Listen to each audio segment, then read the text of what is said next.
Honorable Governor of Manipur na address to Wiramba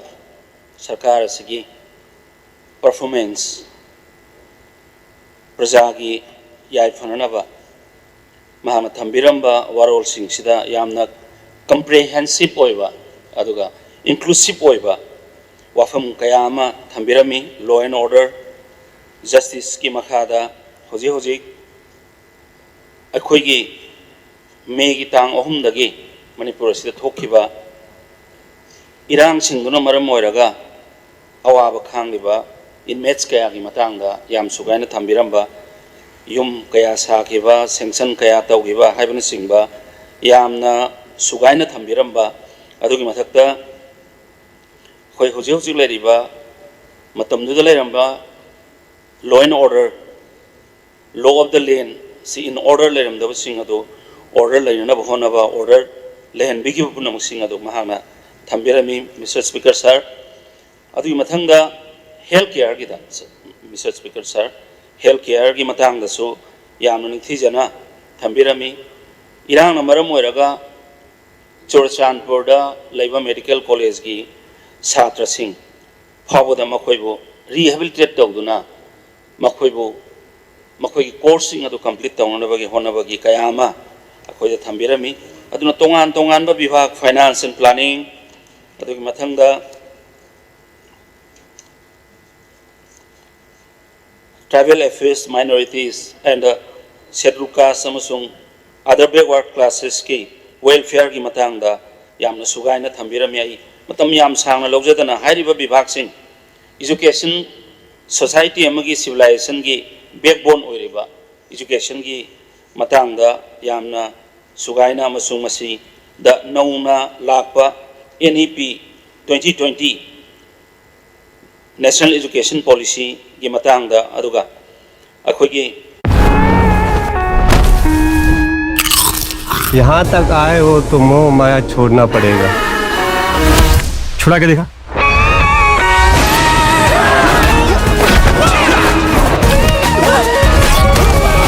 Bisk Farm top gold इतना चीजी कि बांटने को जी ना करे। डाउन ट्रॉडन ओरबा प्रजा पुनमक को यंगबिरा हैरगा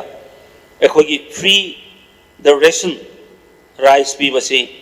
December की 31st December 2028 फावदा पिबिरगनी हैदुना थंबिरमी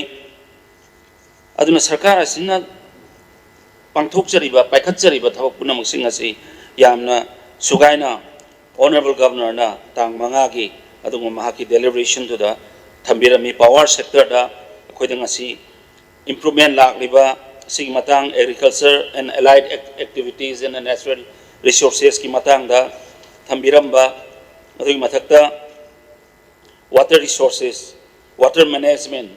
aduga water supply asida yam sugaina Honorable Governor na akhoi da thambirami adu mathakta works department na ngasi mak lambi matam koina phalamdraba lambi kaya semgatna na bagi aduga lambi kaya semgiba national highway na singba masida department asina thengariba samasya punamuk na sing adasu loina ayamba thambirami aduga koina akhoi kaudna leiruraba haijabatai wabagai lamkhai tu sugnu lamkhai state highway na sing sida makoi ki paikhat ka do thabak sing sanction tawraba thabak sing kaya ama thambirami aduga working women hostels tara khak saba haibadi working women hostels tara saba se koi state sida de yamna hena asoba adugumba thabak ama paikhat pani haidunai adumaina thamjaningi aduga mathangda transport urban planning and development rural development ki matangda aduga social welfare ki matangda yamna सरकार सिन्ना पाइखटपा थबक पुनमक याम सुगाइना थंबिरमी हाइदुना इ house दा August house सिदा honourable member सिंगी मामा honourable speaker की through दा थमजगे table दा textile and commerce and industries की मतंग दसु अखोय honourable governor ना याम सुगाइना अखोय थंबिरमी मसिदा प्रधानमंत्री एम्प्लॉयमेंट गारंटी प्रोग्राम की मखादा अखोय 2000 एप्लीकेशंस फंगिबा अदुगी मनुंगदा 1600 सि बैंक लिंक तोबा अदुगा 215 projects sanction already by the banks in Tawre having a single so Kayama Thambirami, Adu Huzi pipeline the 789 further applications in say under process the lay Idana Thambirami Masina, Achoba unemployed Oiraba educated youth singer Asoba Matengama, Bigani Habagi Tazabasu, Mahaki, Sugumlava Hasan Nasida Thambirami. Tourism Gimatanga Yam Sugaina Thambirami. Koi tongan festival kaya pangthok tuna koi Manipur asi tangdu laita ba hanjil le haiba tang na bagi damakta paikhat ki ba thabak thoram punamak thambirami duga koi sakta liba sports ski matang su honorable governor na mahaki tang mangagi adugum laba addresses aduda yamna sugaina thambirami aduda koi imai ojariba arts and culture ki matang su Yamna Sugaina Thambirami Masida Panmaya Bada, Lai Harauba, see a Kogi Sangit Natak Academy, UNESCO through the Makoisi nomination town of Hadumaneso, Thambirami Haduna, Tapirami Relief and Disaster Management, Matanga, Information Technology, Matanga, Aduga, Land Resources, Matanga so, Yam Sugaina, Thambirami Hadunai, Tamzage. Cooperation, amasung information and publicity, information and publicity ki matang da suyamna sugaina thambirami haidunai thamjage aduga general administrative department ki matang da science and technology ki matang da khoi de hoji anong ba kaya ama khoi paikhala ku punumak sing adu thambirami aduna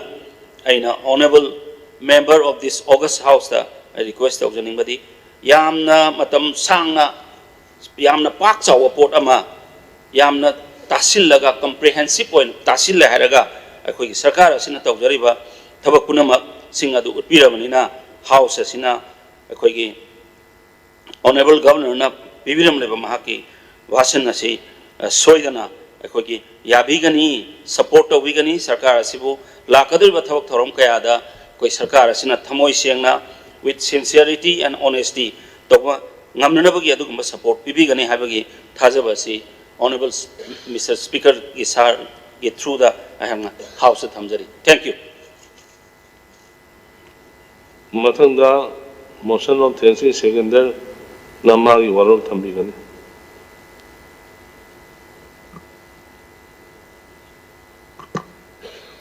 Honorable Speaker, sir,